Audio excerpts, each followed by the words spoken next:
भद्रं कर्णेभिः शृणुयाम देवा भद्रं पश्येमाक्षभिर्यजत्रा स्थिरैरङ्गैस्तुष्टुवांसस्तनूभिः व्यशेम देवहितं यदायुः स्वस्ति न इंद्रो वृद्धश्रवा स्वस्ति न पूषा विश्ववेदा स्वस्ति नस्तार्क्ष्यो वरिष्ठनेमि स्वस्ति नो बृहस्पतिर्दधातु।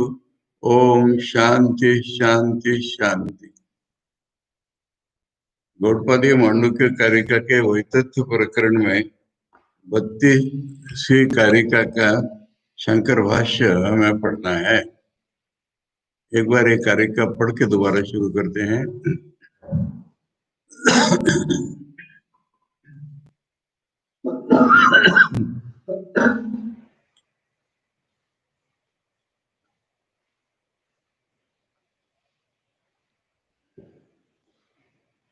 न निरोधो न चोत्पत्ति न बद्धो न च साधकः न मुमुक्षुर्न वै मुक्तः इत्येषा परमार्थता। यानी अब तक दो चीजें बताई। पहली तो हमारा अनुभव होते हुए भी जागृति का स्वप्न के समान ये भी मिथ्या है, स्वप्न भी मिथ्या है, ये भी मिथ्या है। उसके बाद दूसरी जो चीज बताई कि एक जो ब्रह्म सत्ता है या आत्मा है हमारी, उसी को लोग अलग अलग प्रकार से सोचते हैं और जिसको जो भाव कोई दिखा देता है वही भाव वो पकड़ लेता है और वो भाव उसकी रक्षा भी करता है दूसरे भाव से के प्रभाव में आने से। ये अब तक उन्होंने बताया। तो फिर असलियत क्या है? इसलिए असलियत को दोबारा स्टेट यहाँ पर किया जा रहा है। और ये मंत्र मांडुक्य का विशेष मंत्र तो है ही, परंतु ये सबसे ज्यादा मिसअंडरस्टूड मंत्र भी है कारिका ये। इसमें मुख्य शब्द जो है परमार्थता, उधर हमारा ध्यान देना चाहिए कि हम जिसे अंग्रेजी में कहते हैं अल्टीमेटली रियल, चरम सत्य क्या है, अंतिम सत्य क्या है। और जब हम चरम सत्य अंतिम सत्य कहते हैं तो उसे हम अनुभव कब करते हैं? जब निर्विकल्प समाधि में होते हैं तब। इसलिए निर्विकल्प समाधि में हमें ये अनुभव होता है, उसको बताया जा रहा है। ये व्यावहारिक जीवन का वर्णन नहीं है हमारे, कि उस सत्य की ओर से अगर हम देखें तो प्रलय भी कोई चीज नहीं है। पहले प्रलय का नाम इसलिए लिया कि वो हमको एकदम एक भीषण स्वरूप में हमारे सामने है कि ये पृथ्वी तो रहेगी नहीं ना, चली जाएगी ना। तो ये चली जाना भी कोई सत्य नहीं है। पृथ्वी होगी नहीं तो चली कहां से जाएगी? और जब प्रलय होता है उसके बाद फिर उत्पत्ति होती है हमारे व्यावहारिक जीवन में। तो अंतिम सत्य में वह भी नहीं है। और ऐसा अगर नहीं है तो फिर बद्ध इसमें कोई जीव कौन है? एक आत्मा ही अगर सब कुछ है, वो बद्ध जीव के रूप में दिखता है हमको, पर बद्ध जीव है ही नहीं कोई। बद्ध नहीं है तो फिर वो साधना किसकी करेगा? तो इसलिए साधक भी कोई नहीं है और बंधन का अनुभव होकर के मुक्त होने की इच्छा करने वाला भी कोई नहीं है, फिर मुक्त हुआ भी कोई नहीं है। यानी मुक्त कोई नहीं हुआ है इसका अर्थ है नहीं कि कोई बंधन में, बंधन नहीं है तो पहले ही बोल दिया। तो जब बंधन ही नहीं है तो छूटना किससे? ये परमार्थता है। तो इसको आज का अनुभव नहीं मानना है हमको, ये परमार्थता है। अब इसको आचार्य ने, हमने भाष्य थोड़ा सा पढ़ लिया था, थोड़ा सा मैंने जो मूल श्लोक है उसका भाष्य एक प्रकार से हमने पढ़ लिया था। ये आचार्य कह रहे थे कि फिर से पढ़ लो। प्रकरणार्थ उपसंहारार्थ अयम श्लोक। जो टॉपिक चल रहा था कि अलग अलग प्रकार से कल्पना करते हैं तो फिर उसका ये कंक्लूजन है कि अलग अलग प्रकार से करते हो कल्पना होती है। तो वस्तु स्थिति क्या है? यदा वितथम द्वैतम, जब द्वैत पूरा मिथ्या ही है, आत्मा एक परमार्थता सन, परमार्थता तो चरम सत्य के रूप में, अंतिम सत्य के रूप में आत्मा ही अकेला है, तदा इदम निष्पन्नम होती, तो उससे यही कंक्लूजन निकलता है, सर्वोयम लौकिको वैदिकश्च व्यवहारो अविद्या विषय है वही। लौकिक में हमारा जो व्यवहार है, ये हम साधना जो करते हैं, ये सब अविद्या का विषय है।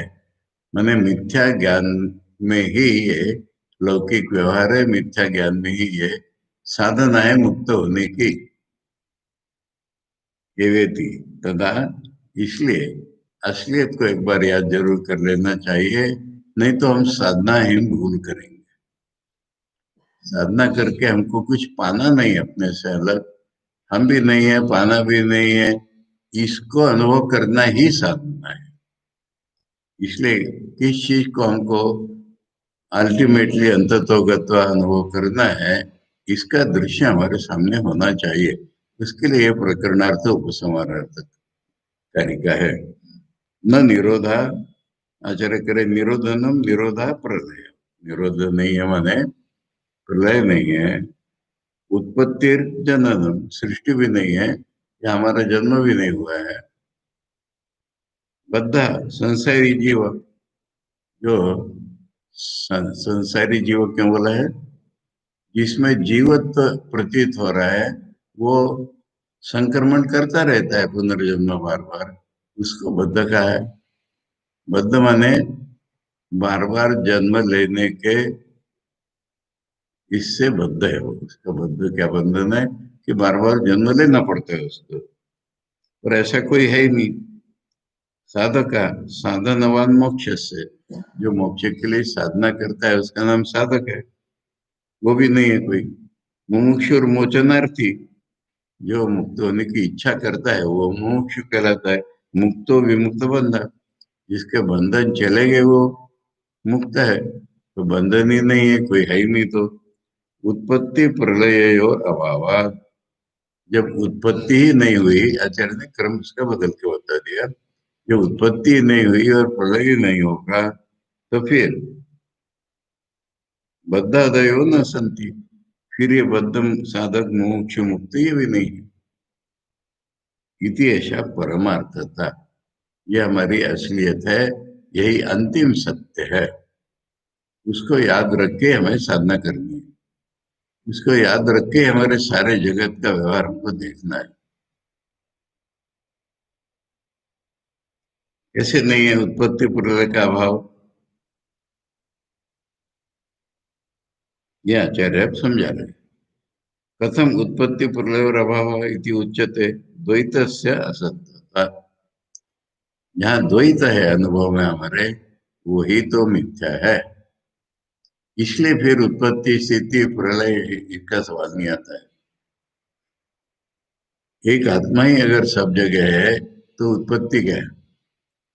अब इसके लिए आचार्य जो है हमको उपनिषद से के प्रमाण दे रहे हैं।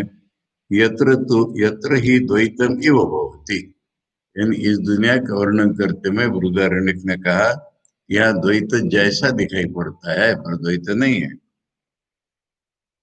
ब्रह्म के लोगों के अनुभव का वर्णन है, यहाँ भी उनको द्वैत दिखता ही नहीं है।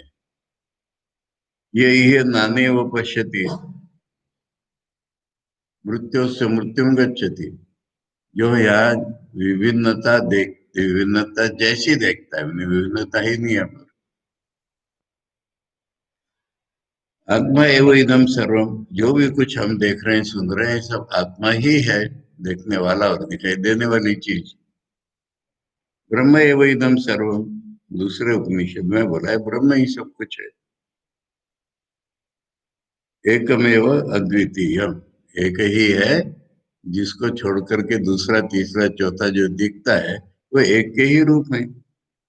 इदम सर्वम यद अयमात्मा, इधर से बोलो, ये सब कुछ जो हमें दिख रहा है, ये आत्मा ही है। इत्यादि नाना श्रुतिभ्यो, इस प्रकार कई वेदांत वाक्यों ने द्वैतस्य असत्वम सिद्धम, द्वैत का मिथ्यात्व प्रमाणित कर दिया है ऋषियों के अनुभव में।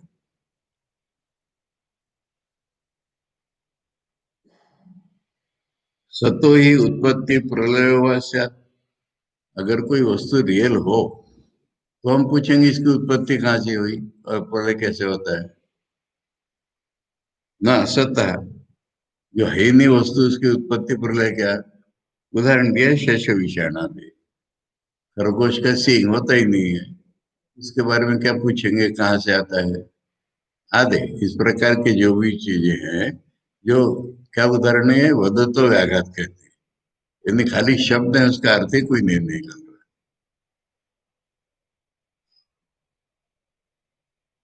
आकाश कुसुम वंद्या पुत्र इत्यादि इसके उदाहरण होते हैं। न अपि अद्वैतम उत्पद्यते लियते वा, जो एकमेव द्वितीय है उसका और क्या होने वाला है, वो उत्पन्न भी नहीं होता और लय भी नहीं होता उसका।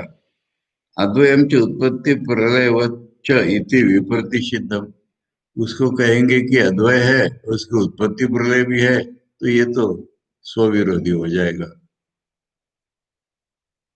यस्तु पुनर्द्वैत संव्यवहार स रज्जु सर्पवत आत्मनि प्राणादि रक्षण कल्पित इति उक्तम। अब तक यही बताते आए कि जो प्राण से लेकर के जितनी हमारी अपने बारे में कल्पना है, भगवान के बारे में कल्पना है, वो तो रज्जु पर सांप जैसी कल्पना ही है। जितना द्वैत संव्यवहार है वो सब इसी प्रकार की कल्पनाएं है। नहीं मनोविकल्पनाया रज्जु सर्पादि लक्षणाया रज्ज्वाम प्रलय उत्पत्तिर्वा, रज्जु में सांप दिखने के समान जो मन की कल्पना है, उसका रज्जु में प्रलय हो जाता है। ऐसा नहीं कह सकते जो है ही नहीं तो उसका प्रलय क्या हो जाता है। न च मनसी रज्जु सर्प से उत्पत्ति प्रलय हुआ, न च उभय तो हुआ। इम्पोर्टेंट चीज बता रहे हैं हम। साधारणतः जब भ्रम वगैरह होता है तो कहाँ गया, रज्जु में वापस चले गए, तो रज्जु से निकला था कैसा, फिर हमारे मन से निकला था तो मन में चला गया। मन से सांप निकल सकता है क्या। पिछले सांप कहाँ से आया ये पूछना ही भूल है। ये रज्जु सांप जैसे दिख रही थी, इसको कौन क्या करे। नीचे उभय तो हुआ, हमारा मन और रज्जु मिलकर के सांप उत्पन्न हुआ था, ऐसा भी कहीं नहीं कह सकते। इसलिए जो असत्य है इसको पक्का पूरा कर लेना चाहिए। तथा मानसत्व अविशेषा द्वैतस्य, इसलिए जितना भी द्वैत है वो अविशेष रूप से मन का ही खेल है। मन अच्छी तरह द्वैत बना देता है। ये हमारे मन का ही लक्षण है कि हम और एक दुनिया, ये हमारे मन का ही खेल है। नहीं नियते मनसी सुषुप्ते व द्वैतम गृह्यते, कैसे हम समझेंगे अपने अनुभव में। अगर मन पूरा कंट्रोल में है नियते हो मनसी, नहीं समाधि में या सुषुप्ति में, कहाँ द्वैत की उपलब्धि हो रही है। तो मन का ही खेल है बताने के लिए कह रहे हैं कि जहां मन का खेल नहीं है वहां द्वैत नहीं है। अतो मनोविकल्पना मात्रम द्वैतम इति सिद्ध, इसलिए द्वैत जो है मन की कल्पना ही है। तस्मात् सूक्तम द्वैत से असत्वात् निरोधादि अभाव परमार्थता इति। इसलिए अल्टीमेटली ये ठीक ही बोला कि जो द्वैत का मिथ्यात्व होने के कारण निरोध प्रलय उत्पत्ति वगैरह कुछ नहीं है। तो इसमें एक शंका उत्पन्न होती है,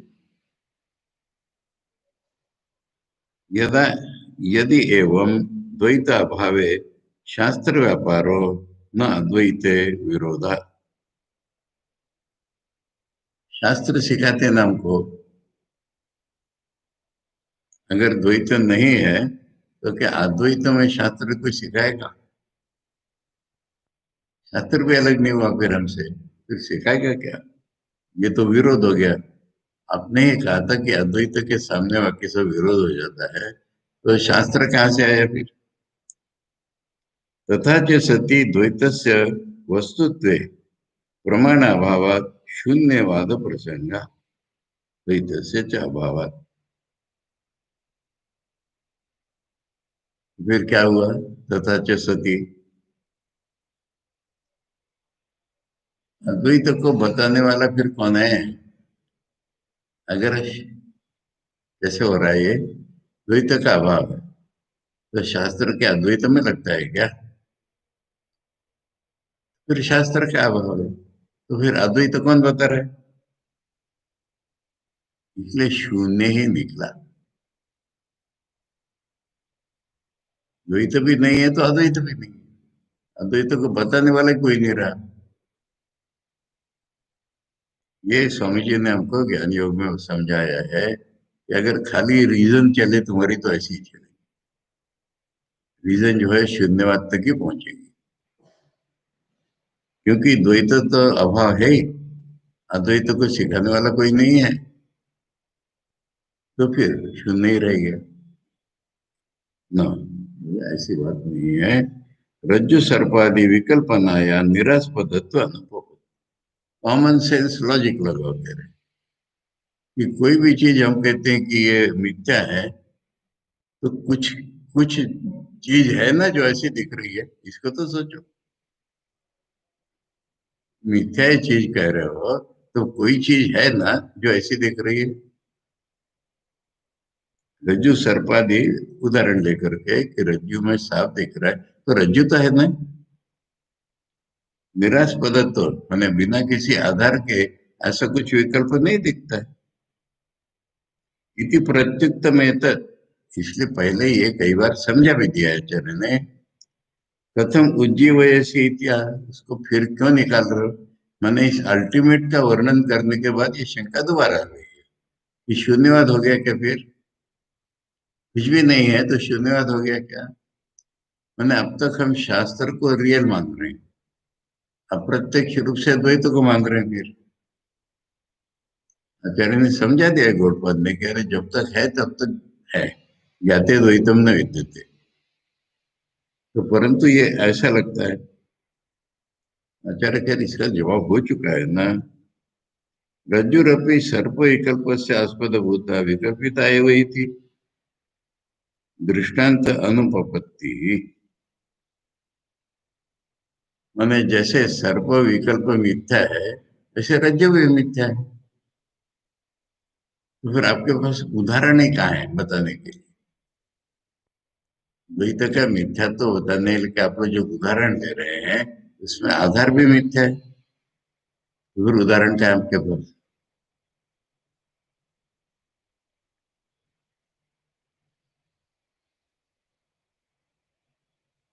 चलकर ऐसा मत सोचो न, विकल्पना क्षय अविकल्पित अविकल्पितत्वात् एव सत्तु भोग।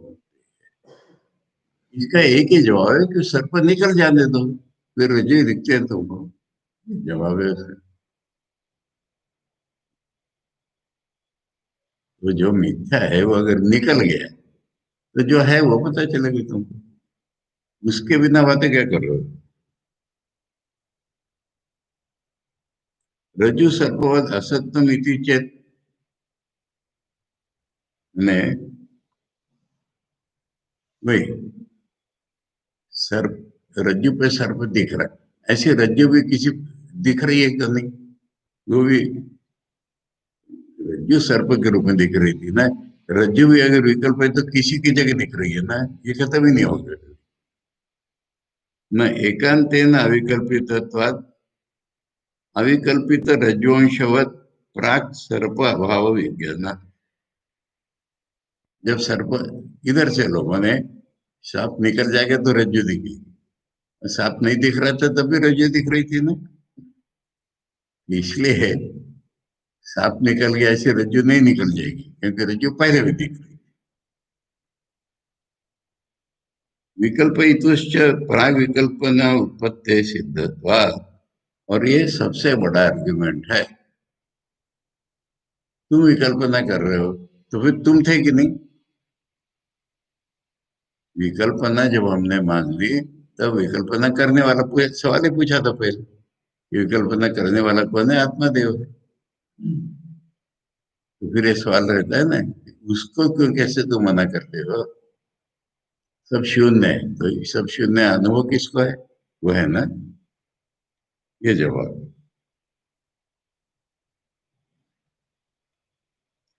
सिद्धत्व अभ्युपगमात असत्व अनुपपत्ति। इसलिए ये तो अनुभव ही है कि जो कल्पना करने वाला कोई है, इसलिए किसका मिथ्यात्व तो नहीं बोल सकते। कथम पुनः स्वरूपे व्यापार अभावे शास्त्रस्य द्वैत विज्ञान निवर्तकत्व। अभी स्वरूप जब ऐसा है हमारा, वहां पर कुछ द्वैत नहीं है, तो फिर शास्त्र क्या कर रहा है? अब ये समझाओ। मैंने शास्त्र कह रहा है इसलिए सब लॉजिक उल्टा दिया था, वो नहीं है, वो स्वतः सिद्ध है। तो फिर अब इधर से बताओ कि फिर शास्त्र क्या कर रहा है? नैष दोषा रज्ज्वाम सर्पादिवद आत्मनि द्वैतस्य अविद्यात्। फैक्ट ऑफ लाइफ तो देखो कि रज्जु पर तुमको सांप दिख रहा है, अल्टीमेटली रियल नहीं है, पर तुमको दिख रहा है। तो दिख रहा है तो उसको निकालना पड़ेगा। उसको लाठी मार के नहीं निकाल सकते, उसको लाइट डाल के ही निकालना पड़ेगा। खत्म। मतलब कैसी है अविद्या? सुखी अहम दुखी मूढ़ो जातो मृतो जीर्णो देहवान पश्यामि व्यक्तो अव्यक्ता कर्ता फली संयुक्तो युक्त क्षीण वृद्धो हम मम एत इति एवं आदया सर्वे आत्मनि अध्यारोपन्ते। सीधी यूनिवर्सल फैक्ट कि मैं दुखी हूँ, मूड हूँ, जन्म हुआ है मेरा, मरता हूँ मैं बूढ़ा होता हूँ, शरीर वाला हूँ मैं देखता हूँ, मैं मेरा रूप है, मेरा मैं निराकार हूँ, मैं करता हूँ, उसका मुझे फल मिलेगा। मैं किसी से संयुक्त होता हूँ, किसी से छूटता हूँ, क्षीण पतला हो जाता हूँ, बूढ़ा हो जाता हूँ। ये मैं के बारे में है। फिर मम ये थे, ये मैं के साथ मेरा भी होता है, ये मेरा है, ये मेरा है, ये मेरा है। मम एते इति एवं आदया सर्वे आत्मनि अध्यारोपन्ते। सर्वे माने it is a universal fact कि आत्मा एकमेव अद्वितीय है, और हर एक को मैं कुछ अलग लगता है, और उसके साथ मेरा भी लगता है।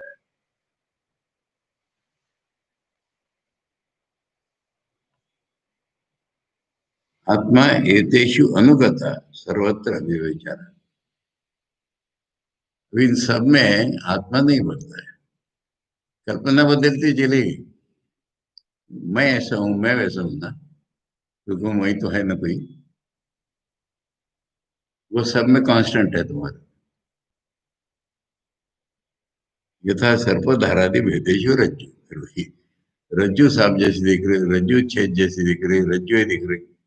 तो कैसी दिख रही है अलग अलग बदल जाता है, वो रज्जु तो नहीं। इसी तरह इन सब में अनुस्यूत एक मैं है।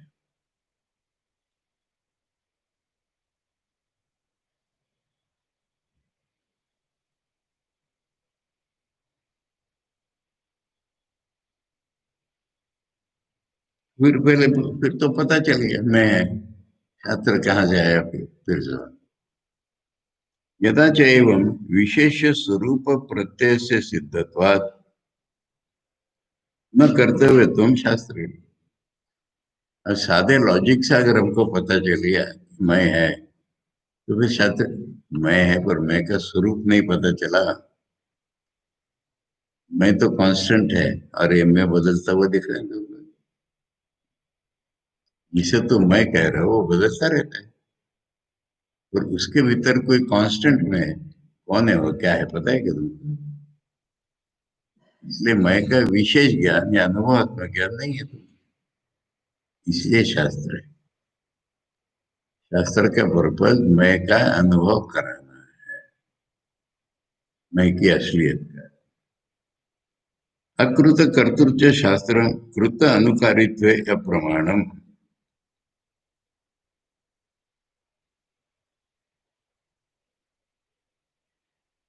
ये तर्क चल रहा है कि जो चीज अनुभव में नहीं आ रही उसको अनुभव कराना, जो चीज नहीं है उसको बनाना शास्त्र का काम है। नहीं, स्वर्ग नहीं है ना अभी, ऐसा करोगे तो स्वर्ग में जाओगे। अब जो है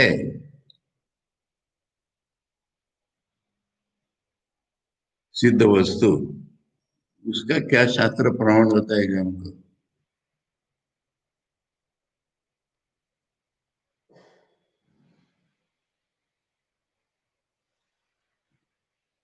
शास्त्र का फंक्शन बता रहे हैं। ये कर्मकांडी शास्त्र हो गया कि जो नहीं है वो बताता है शास्त्र, जो है उसको क्या बताएगा? अरे है पर पता नहीं है, दोबारा वही आ गया ना, अज्ञान है ना। और नहीं है तो तुम सफर कर रहे हो ना, ये तो पका है ना। ये तो अविद्या अध्यारोपित सुखित्वादि विशेष प्रतिबंध एवं आत्मना स्वरूपेण अनवस्थानम स्वरूप अवस्थानम च श्री। इसलिए ये जो अविद्या से अध्यारोपित सुखी दुखी है, ये आत्मा का स्वरूप या अवस्थान नहीं है। जो तुम्हारा अनुभव है अब तक का, वो तुम्हारा स्वरूप नहीं है। स्वरूप अवस्थानम च श्रेय। और अपने स्वरूप में रहना ही श्रेय है। मुझे एक साधक की याद आएगी, मैं है सुनने वालों में। नहीं, कई प्रकार से लोग ये सोचते हैं ना, जैसे उनका मुक्त होना है हमको, पूर्णत्व प्राप्ति इत्यादि। उसको एक ही अच्छा लगता है कि मुझे स्वरूप प्रतिष्ठा करा दो, मुझे अपने स्वरूप में स्थित करा दो।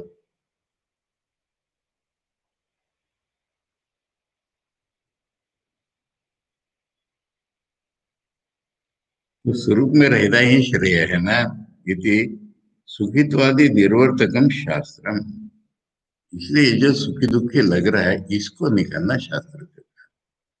तो ये शास्त्र का एग्जैक्ट फंक्शन बताया कि हम हैं, हमको पता है, पर हम कैसे हैं, सुखी दुखी, और ये हमारा स्वरूप नहीं है। तो स्वरूप में हमको स्थित कराना, इतने के लिए शास्त्र।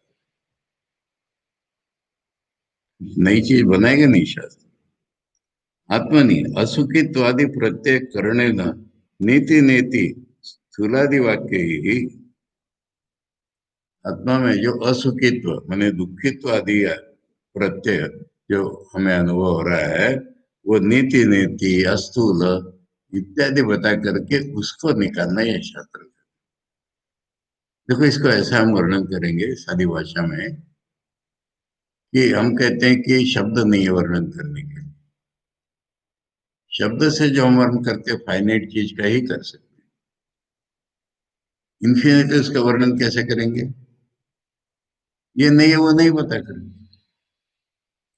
तो ये नहीं वो नहीं है अपरेंटली निगेटिव है, और ये अब्सोल्युटली पॉजिटिव है। हम जिसको पॉजिटिव सोचते हैं दुनिया में बचे पॉजिटिव थिंकिंग वगैरह वगैरह, तो ये तो एक सीमित चीज का निर्देश कर रहा है। जो भी हम पॉजिटिव बोल रहे हो तो सीमित चीज हो रही है, इसलिए सीमितता को निकालना ये इन्फिनिट है। इन्फिनिटी में अपियरेंस होता है निगेटिविज्म का। वेदांत को निगेटिव है लोग बोलते हैं, इंडियन फिलोसफी निगेटिव है। निगेटिव नहीं है, इन्फिनिटली पॉजिटिव है। लिमिटेड अर्थ में पॉजिटिव नहीं है।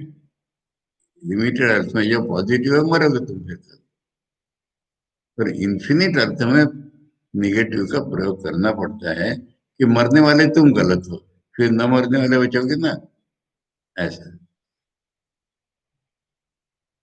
आत्मस्वरूपवद असुखित्वादि अपि सुखित्वादि भेदेषु न अनुवृत्तो अस्ति धर्मः।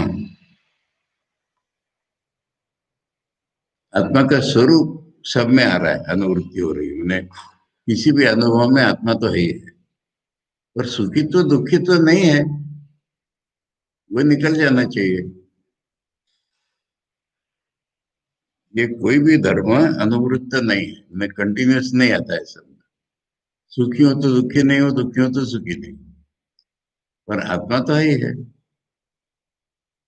यदि अनुवृत्त स्यात् न अध्यारोपित सुखित्वादि लक्षण विशेष। अगर इसमें से कोई भी एक धर्म ले लो, एनीवन, काला पीला सफेद गोरा अंधा, कोई भी अगर कंटिन्यूस होता तो फिर उसको निकाला नहीं जा सकता, उसको अध्यारोपित तो कह ही नहीं सकते थे।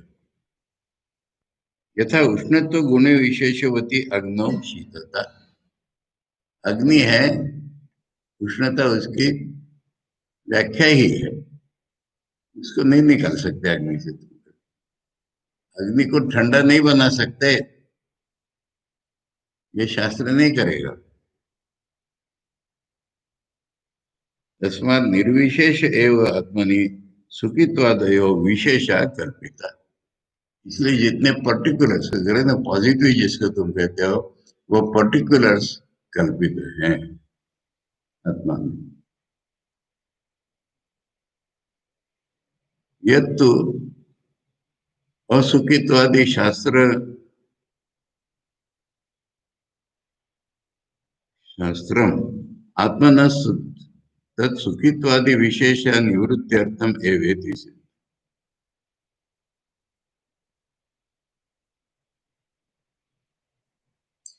देखो, आत्मा में दुख नहीं तो सुख भी नहीं है, हाँ? आत्मा का स्वरूप आनंद है जो अनुवृत्त है,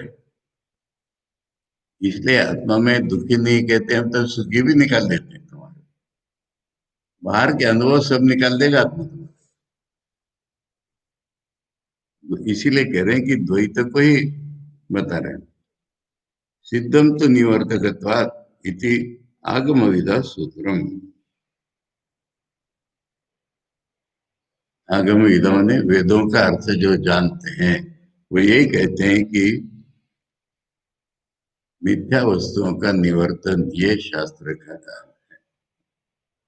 ठीक है, तो वो बहुप्रतीक्षित कार्य का है। साधना कैसी है फिर हमारी, ये तो एम हो गया, हाँ, एम को एस्टेब्लिश कर दिया, और इसके लिए शास्त्र है।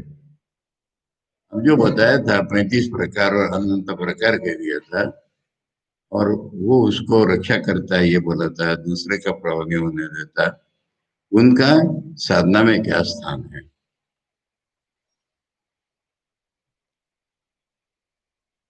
बड़ी इंपॉर्टेंट इंपॉर्टेंट चीजें हैं इसमें। भावैर असद्भिर एवं अद्वये न च कल्पितः, भाव अपि अद्वये नैव, तस्मात् अद्वयता शिवा। इसका हिंदी अनुवाद ठीक कर लो अगर तुम्हारा देखना है तुमको, तो हिंदी अनुवाद है ना। यह आत्म तत्व फिर क्या छपा है, प्राणादि छपा है, तो ठीक है, मैं इसमें प्रमाण अभी था। फिर बाद में असद भावों से और अद्वैत रूप से कल्पित है, वे असद भाव भी अद्वैत से ही कल्पना किए गए हैं, इसलिए बाद में अद्वैत नहीं, अद्वैतता लिखो।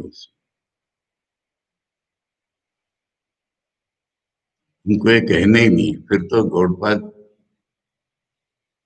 का ब्रॉडनेस खत्म हो जाएगा। ठाकुर से देखना है हमको। क्योंकि इसमें मुख्य जो बात है, अद्वैत सत्य है, अद्वैत भाव अलग चीज है। साधना में अद्वैत भाव और अद्वैत की उपलब्धि ये दो चीजें अलग है। और भाव जब तक है तब तक कल्पना है, मन में ही भाव आ रहे हैं तुम्हारे। ये कंफ्यूजन बहुत लोग करते हैं।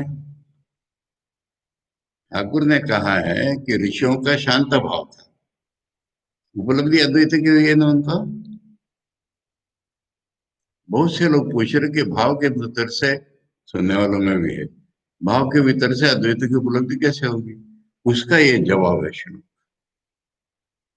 कि तुम जिसको अद्वैत करो वो भी तुम्हारे मन का भाव है, वो भी कल्पित है। देखो, भावैर असद्भिर एव अयम, अयम माने अयम आत्मा। हाँ, असद भावों से कल्पना की हमने इसकी। अद्वय न च कल्पिता, अद्वय भी कल्पना है तुम्हारी। जब तक मन में अद्वय है तुम्हारे, तब तक वो कल्पना है, मन की कल्पना है वो तो साक्षात्कार नहीं है। तो जैसे असद भावों से कल्पना की जाती है, ऐसे अद्वैत के रूप में भी कल्पना की जाती है, उसको इंक्लूड करो। जो 35 बताए, अनंत बताए, उसके साथ अद्वैत भी एक भाव है। अच्छा, नेक्स्ट पॉइंट इंपॉर्टेंट। जो भाव है ना, वो भी तो अद्वैत के आधार पर ही भाव हुए। ये और भी बड़ी बात होगी। देखो, प्यार ये अद्वैत का स्वरूप है। जिसको हम आनंद आत्मा कहते हैं, उसी को प्यारा आत्मा कहते हैं। ठीक है। अब ये प्यार जब फंक्शन होता है हमें, तो वो कोई एक रूप लेके आता है, एक चैनल लेके आता है। ये जैसे बरसात का पानी छत पे पड़ रहा है, जब बाहर निकलते तो हमने जैसे उसमें न लगाए होंगे, वाह क्या कर का, गाय क्या कर का, मुंह अलग अलग, वैसे आएगा वो। या स्वामी जी कह रहे हैं कि अनंत समुद्र है, हम अपना अपना पात्र लेके पानी लाने गए, तो वो पात्र पानी को आकार तो है ही नहीं, पर हमारे पात्र का आकार में आएगा तो। इसलिए जब तक मन है हमारा, तब किसी भाव का अवलंब आवश्यक है। अद्वैत भी एक भाव है, और जितने भाव है वो अद्वैत से ही कल्पना किए गए, अद्वैत के ही रूप है। तीन से बताए उन्होंने, पहले क्या कि असत भाव है, असत भाव से आत्मा की कल्पना की गई, फिर उनका अद्वैत भाव से भी आत्मा की कल्पना की गई। और जिनको असत बताया था उनको बता रहे ये भी भाव जितने, वो भी अद्वैत से ही निकले। तो फिर श्रेष्ठ क्या है, कल्याणकारक क्या है? अब इसके बाद कहना अद्वैत भाव कल्याणकारक है, तो स्वविरोधी हो जाएगा। अद्वैतता माने अल्टीमेटली अद्वैत का आधार ये सत्य है। इसलिए मैं कल कह रहा था, ठाकुर ने कहा है, जितने मत उतने पथ हैं। और कहा अद्वैत भाव आंचल में बांध करके, अद्वैत ज्ञान आंचल में बांध करके, भाव नहीं, अद्वैत ज्ञान आंचल में, उसका हम भाव बना लेते हैं। अद्वैत ज्ञान आंचल में बांध करके जो करना है करो।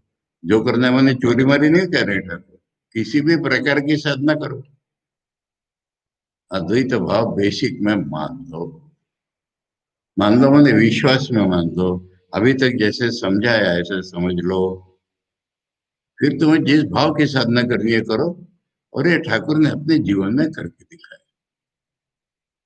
ठाकुर ने जिस भाव की भी साधना की, उसके अंत में उनका अद्वैत का अनुभव हुआ। और इसका प्रमाण दिया जाता है गोपियों का। साधन स्वामी जी ने उसी का प्रमाण दिया है। वो कथा भागवत की यहाँ सुनानी पड़ी, कि गोपियों को भगवान श्री कृष्ण ने कहा कि देखो, एक दिन में तुमको उन्मुक्त आनंद दूंगा। और वो बांसुरी बजाए, ये लोग भाग के जा रही है। जाते जाते इनके मन में आया कि हम कितने लकी हैं कि भगवान हमसे प्यार करते हैं। अब ये जो मैं है ना, ये सहन नहीं होगा भगवान। भगवान गायब हो गए। अब गायब हो गए तो इनका रोना बिलखना शुरू हो गया। अब रोते बिलखते में इनमें तत्सुख सुखित्वम का भाया, इन्हें हम अपने लिए नहीं रो रहे। अरे तुम्हारे पैरों में कांटे लगे होंगे, पत्थर लगे होंगे, हम कितने संभाल करके तुम पर पैर रखते थे, तुम्हारे पैर को अपने में रखते थे, कहाँ गए तुम? अब जब फिर क्या हो गया, उनको हर एक को लगने लगा मैं ही कृष्ण हूँ। और वो एक दूसरे से कहने लगे मैं तो कृष्ण हूँ, मेरी सेवा कर। अब इसके बाद भगवान छिपेंगे कहा, इससे फिर प्रकट होंगे, ये कथा है। वो कथा को पूरी करो। और ये प्रकट हो गए तो ये अपना गुस्सा दिखा रही है। रूठन क्या प्यार है तुम्हारा, तो उसने कहा है कि देखो दुनिया में दो तीन प्रकार के प्यार होते हैं। एक तो स्वार्थी होता है, अपने सुख के लिए प्यार होता है। दूसरे में आदान प्रदान होता है, हम तुम्हारे सुख के लिए काम करेंगे, तुम हमारे सुख के लिए काम।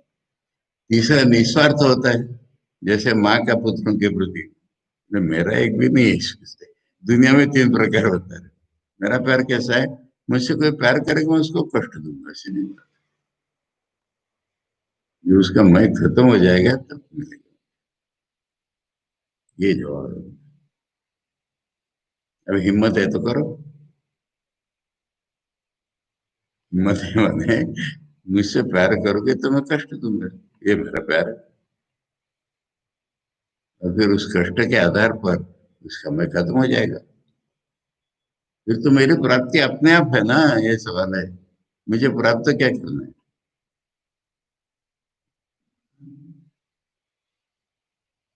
इसलिए ये कार्य का बहुत इम्पोर्टेंट है। इसको इस तरह समझना। भाव भी अद्वैत से, अद्वैत भी भाव है इसलिए अद्वैत भाव सही है, ये कहना तो फुलिशनेस हो जाएगी। अद्वैतता यानी इनका आधार में जो अद्वैत है, जिससे ये भाव आए हैं सर। अद्वैत भाव भी अद्वैत से आया है, और सारे भाव भी अद्वैत से ही आए हैं। दिखने को तुमको मिथ्या दिखेंगे क्योंकि द्वैतात्मक दिख रहे हैं। और अद्वैत भी जब तक भाव है तब तक द्वैतात्मक है, ये भी ठाकुर ने सिखाया हमको। कि तुम बातचीत करते हो तो अद्वैतवादी कहाँ से रहे? बातचीत में तो दो है ही। अद्वैत केवल निर्विकल्प समाधि के अनुभव में, और इसका परिणाम फिर बोधे बोधे ब्रह्म बोध। और वो ईश्वर जैसा नहीं है क्या? मैंने अद्वैत है, पर हमको विशेष रूप में दिख रहा है, इसको ईश्वर कहते हैं। ये रामानुजी ईश्वर नहीं है, क्योंकि अद्वैत मानते नहीं है वो। ठाकुर कहते हैं ना कि शंकर का अद्वैत भी ठीक है, रामानुज का। और वर्णन करते हैं तब दिखता है ठाकुर का विशिष्ट अद्वैत, रामानुज का अनुभव के बाद तुमको फिर द्वैत जैसा दिखेगा। और उस द्वैत जैसे दिखने में अद्वैत तुम्हारा अनिश्चित रहेगा। ये विशिष्ट अद्वैत है।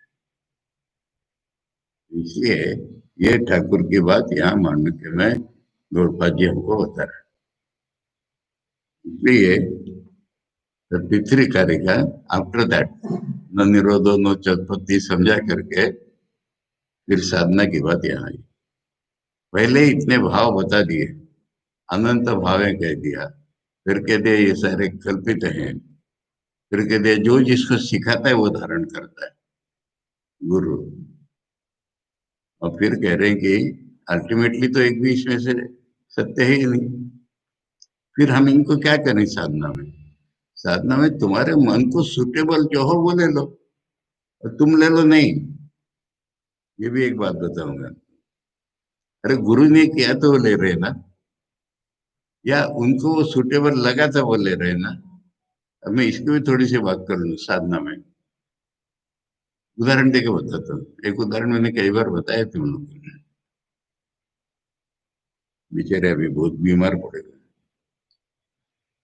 अमृतसर में हमारे एक प्यारे डिवोटी प्रोफेसर बी के नंदा अंग्रेजी के प्राध्यापक थे।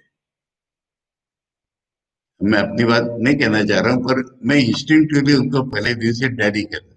अब उनके बेटे पोते उनके घर में थे ही, मैं उनको डैडी कहता था, उनको उतना अच्छा नहीं लगता।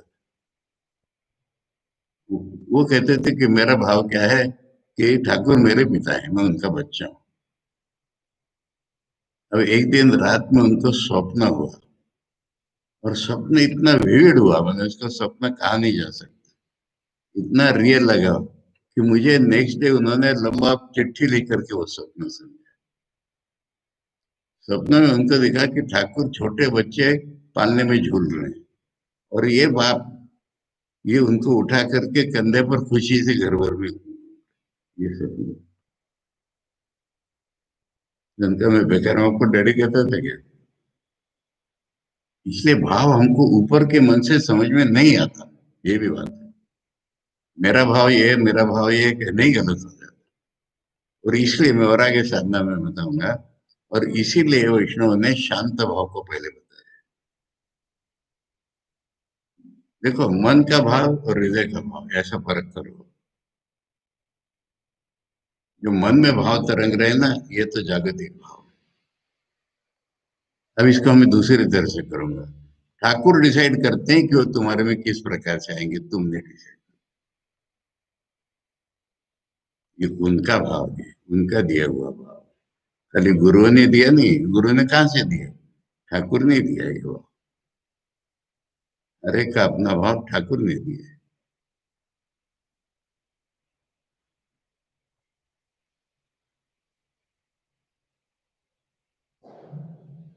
फिर कंफ्यूजन आ गया मेरे में। कंफ्यूजन में बताऊं कि नहीं बताऊं, चलो। अब ये गुरु लोग बता पाते हैं, ब्रह्म के गुरु बता पाते हैं।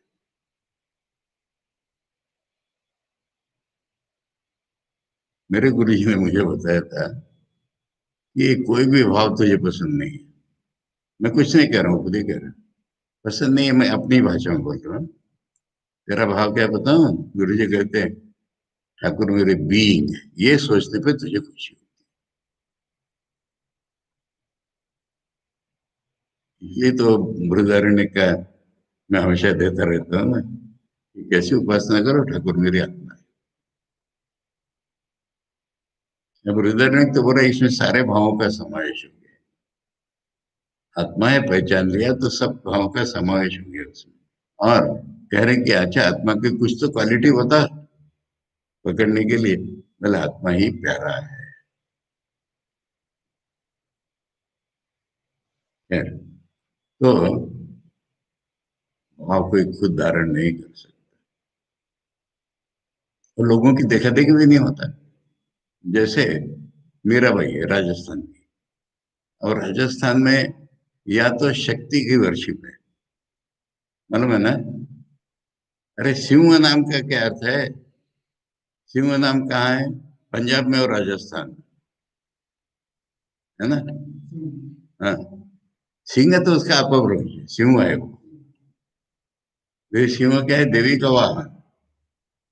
गुरु गोविंद सिंह 12 साल इन्होंने जगदम्बा के मंदिर में रह के तपस्या की थी। इसलिए वो शक्ति उपासक हैं। और नहीं तो एकलिंग जी हैं इनके, शिव जी। बस। ये मीराबाई कहाँ से टपकी? हाँ, उनके गुरु ने बता दिया, बता दिया। बताने से हो जाता है क्या? उसका था इसलिए पकड़ लिया उसने। खैर, तो ये भावों की ये कथा है। सुनने वाले समझ रहे हैं कि भाव से अद्वैत कैसे होता है। ऐसे होता है कि आज हमारे लिए भाव कल्पना का विषय है, अद्वैत भी कल्पना का विषय है, और भाव भी अद्वैत के आधार पर ही कल्पना का विषय है। इसलिए अद्वैत का आधार यह कल्याण कारक है, फिर कोई भी भाव नहीं तो द्वैत ही रह जाता है। अद्वैत का आधार न हो, भाव हो, तो फिर वो सगुण ब्रह्म से ऊपर नहीं उठ पाता।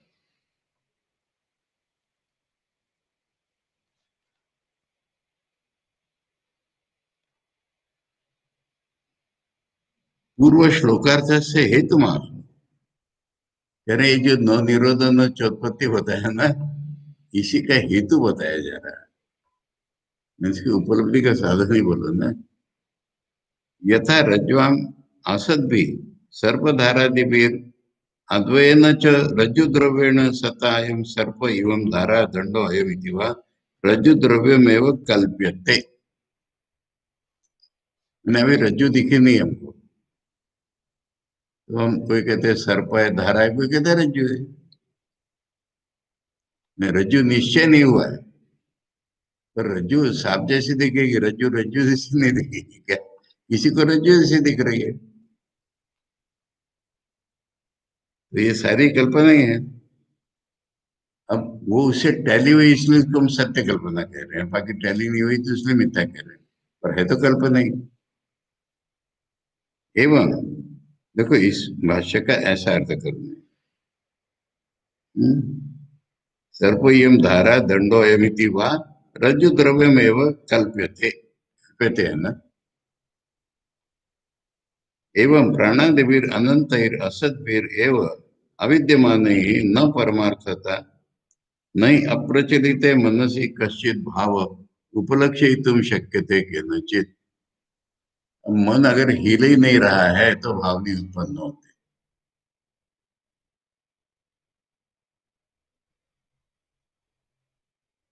जो आचार्य के भाष्य किंचित निगेटिव को झुकेगा, गौड़पाद ने जो कहना कह दिया, न च आत्मना प्रचलन अस्ति, आत्मा में प्रचलन है नहीं, प्रचलित से वो उपलब्ध माना भावा, और उपलब्ध होते हैं जब मन प्रचलित है तभी तो हमको उपलब्धि होती है, जब तक रियलाइजेशन नहीं हुआ है। न परमार्थता संता कल्पयितुम शक्य, इसलिए जो भी हम कल्पना कर रहे हैं वो परमार्थ सत्य नहीं है। मन प्रचलित हो रहा है तभी तक कल्पना चल रही है। अतो असद्भिरेव प्राणदि भावे अद्वयेन च परमार्थ सतात्मना रज्जुवत् सर्प विकल्पस्य आस्पद भूतेन अयम स्वयमेव आत्मा कल्पिता सद एक स्वभाव भी सन। इसलिए असत हम उनको कह रहे हैं क्योंकि वो सत से टैली नहीं हुए वो, और एक रज्जु ही है, ये टैली हो गया, पर एक कल्पना है बार बार याद। और मन प्रचलित है तब तक कल्पना है। ये च प्राणादि भावा अपनी अद्वयन एव सतात्मना विकल्पिता। ये कल्पना की किसने, पहले बोल दिया था, सैव कल्प्यते वेदांत सैव बुद्धि। ये कल्पना ही तो अद्वैत परमात्मा ने की हुई कल्पना है। ये भाव जितने उत्पन्न हुए हैं भगवान ने भाव दिए।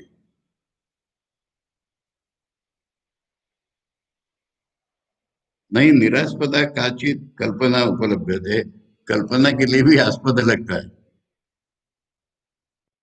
अतः सर्व कल्पनास्पदत्वात्, इसलिए सभी कल्पनाओं का जो आधार है स्वेन आत्मना अद्वयस्य अव्यभिचारात, और उसका अद्वय स्वरूप कभी बदल नहीं रहा है। कल्पनावस्थायाम अपि अद्वैता शिव, कल्पनावस्था मैंने भाव की अवस्था में, भाव की अवस्था में भी अद्वैत को मत भूलो, वही कल्याणकारक है। उस अद्वैत ने ही कल्पना की है, इसलिए कल्पना अवस्था में भी उस अद्वैत को ही वही मंगल कारक है। ये इस भाष्य को इस तरह से सूक्ष्म वृत्ति से पढ़ना है। कल्पना है वो तू अशिव, जरूर है कि कल्पना अशिव है, होने से क्या हुआ, उसका अद्वैत सत्य है। रज्जु सर्पादिवत त्रासादि कार्य नहीं था, यानी अगर उसी में अटके रहे तो अशिव है। अद्वैत भी अगर भाव रूप में रहा तो फिर वो पूरा वही नहीं है। अद्वैता श्रेयता सर्व सा एव शिव, अद्वैतता जो है उसकी वही नहीं कल्याणकारक है, इसलिए वो शिव।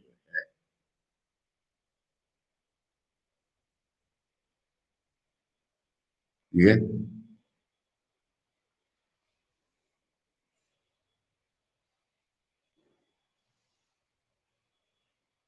इसके बाद प्रत्यक्ष जीवन, जिसको ये वैतथ्य प्रकरण पच गया, उसने कैसा जीना चाहिए ये बताइए। साधना कैसी करनी चाहिए भाव से बता दी, अब लाइफ में क्या क्या प्रैक्टिस उसने करना है, ऑटोमेटिकली वो होगा अगर वैतथ्य पूरा होगा। अब मैंने कल कहा था वो, आज हम लोग नहीं ला पाए हैं। अच्छा, घोषणा सुबह मैंने की थी, दोबारा कर देता हूँ। कल हमारे यहाँ खेतरी आश्रम में विशेष फंक्शन है, विरासत दिवस, और इसलिए कल कोई भी क्लास नहीं हो पाएगा। अब इसके बाद का क्लास परसों होगा। मुझे माफ कर दीजिए, वो मैं आज प्रेजेंट नहीं कर सका। परसों मैं पढ़ के सुनाऊंगा, और जो मांगेगा उसको ईमेल से भी भेजूंगा। वो जो मैंने कहा था कि वैतथ्य प्रकरण के शुरू के मुद्दे। ओम भद्रं कर्णेभिः शृणुयाम देवाः, भद्रं पश्येमाक्षभिर्यजत्राः, स्थिरैरङ्गैस्तुष्टुवांसस्तनूभिः व्यशेम देवहितं यदायुः। स्वस्ति न इंद्रो वृद्धश्रवा स्वस्ति न पूषा विश्ववेद स्वस्ति नस्तार्क्ष्यो अरिष्टनेमि स्वस्ति नो बृहस्पतिर्दधातु ओम शांति शांति शांति। हरि ओम तत्सत्। श्री रामकृष्णार्पणमस्तु।